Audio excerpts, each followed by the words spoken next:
This cop spreads a spike strip across the highway and waits with his gun drawn. A car they've been chasing for months speeds into view. After 2.5 years hunting this crew, they finally set the trap. The tires blow out, and the car skids for 50 yards before it flips into the grass. Even with the suspects trapped inside, Rick doesn't let his guard down. But as he creeps closer to the wreck, one of them jumps out firing. Rick's partner gets pinned down, so Rick rushes in to cover him. The shooter locks onto Rick and hits him square in the chest. Rick's team shoots the first guy dead instantly. A second suspect crawls out and opens fire, but the cops were already ready. They drop him too, and Sean runs over to check if Rick's still breathing. The vest stopped the bullet. Rick's okay, just bruised and shaken.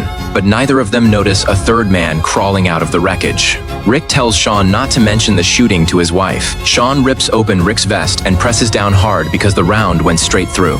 Rick survives surgery but stays in a coma for weeks. Sean visits every day with flowers, but then one day Rick finally wakes up. He remembers Sean standing right there, but now the room's empty. The flowers in the vase are dead and brown. No one's been here in a long time. Something's wrong. Rick tries to sit up, but his body won't cooperate. His wound still burns. He forces himself to stand and immediately collapses. His legs are too weak from lying in bed for so long. He pulls out his IV and yells for a nurse. No one answers. He drags himself to the mirror and sees long hair and a full beard. He stumbles to the sink and drinks straight from the faucet, then walks into the hallway.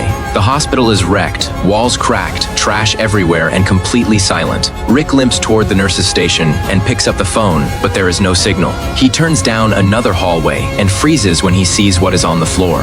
A body torn apart, like something had been eating it for days. The next corridor is worse. Bullet holes in the walls, blood everywhere, blast marks on the doors. Someone spray-painted "Don't open" dead inside across the double doors. Rick thinks it is a joke until the doors start shaking and hands reach through the crack. Outside the hospital, the lawn is covered in white body bags stacked in piles.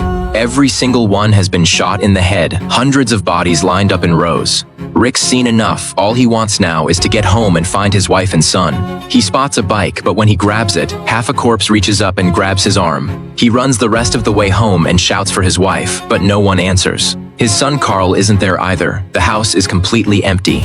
Rick searches every room and finds nothing. His wife and son are gone. He starts thinking the worst, that they're dead, and he breaks down sobbing on the floor. He slaps himself trying to wake up from the nightmare, but nothing changes. This is real. A man and his son bring Rick inside and tell him those things outside are the dead. Rick explains he got shot, went into a coma, and woke up today with no idea what happened. The man, Morgan, realizes why Rick seems so confused about the bodies everywhere. He explains that a virus broke out a month ago, and anyone who dies comes back. The dead attack the living on sight, so you have to stay quiet and never get bitten. Morgan says they saw Rick's bandages earlier and thought he might have been infected. Morgan's seen this before. He turns off the lights and they look out the window. Rick can't believe it. Dozens of the dead are walking through the street right now. Morgan's son stares at one of them and starts shaking because it is his mother. The next morning, Morgan takes Rick outside and teaches him how to survive the dead. 3 rules: don't treat them like people, always go for the head, and stay quiet. Staying quiet keeps more from showing up, but one's already shambling toward them at the door. Rick swings the baseball bat at its head 7 or 8 times before it finally drops. His first kill since waking up, and now he is home trying to think it through. He figures his wife and son got out alive because all the drawers are empty. Even the photo albums are gone, which gives him hope and makes him swear to find them. Morgan says they probably headed for Atlanta since the radio mentioned a refugee center there. They could be on the road right now, so Rick grabs a set of keys.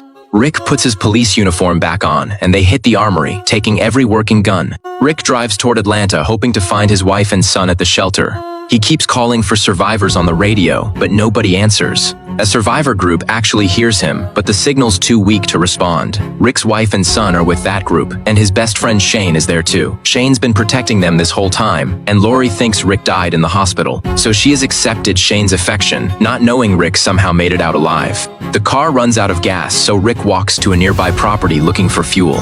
He finds a horse in the backyard, which is actually perfect for getting around now. He rides toward Atlanta, and after a while finally reaches the city limits.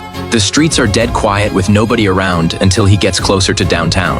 A few walkers appear, and there is signs the military was here but clearly lost. He is not sure where to go when he hears a helicopter overhead.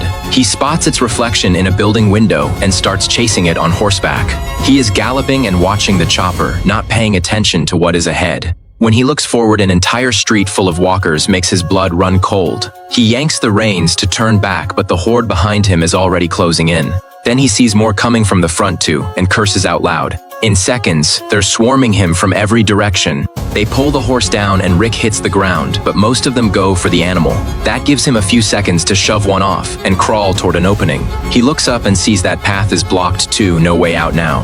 He scrambles under a tank as walkers crawl in after him, his heart pounding. Then he realizes there is a dead soldier up front who just turned and is staring at him. Rick pulls his pistol and fires 5 rounds, dropping the closest walkers. Walkers keep clawing at his feet, and the way out above is completely jammed. He is saving the last bullet for himself in case there is no way out. He whispers sorry to his wife and son, then looks up and spots a hatch. The escape hatch is open. He backs against the wall and takes a breath. He almost died down there, and just as he reaches for the dead soldier's gun, the corpse lunges so Rick fires point blank, the shot deafening inside the tank. His ears are ringing and his head spinning. Takes him a minute to recover. He climbs up through the top hatch and sees his weapon bag sitting in the horde. He was hoping to grab it and fight his way out, but that is impossible now. A few walkers start climbing the tank, so Rick drops back inside. They've got him surrounded, and he is trying to figure out his next move when the radio crackles.